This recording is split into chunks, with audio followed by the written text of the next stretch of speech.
शिवाय।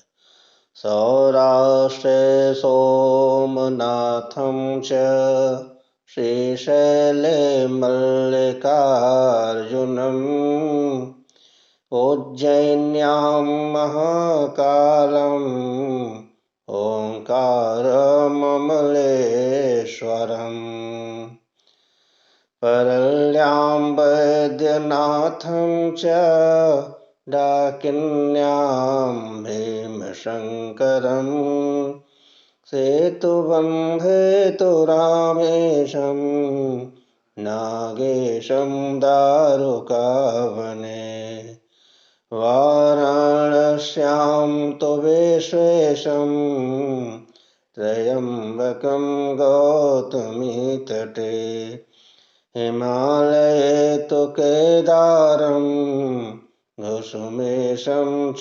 शिवालये एतानि ज्योतिर्लिङ्गानि सायं प्रातः पठेन्नरः सप्तजन्मकृतं पापम् स्मरणेन विनश्यति। ॐ नमः शिवाय। हर हर महादेव।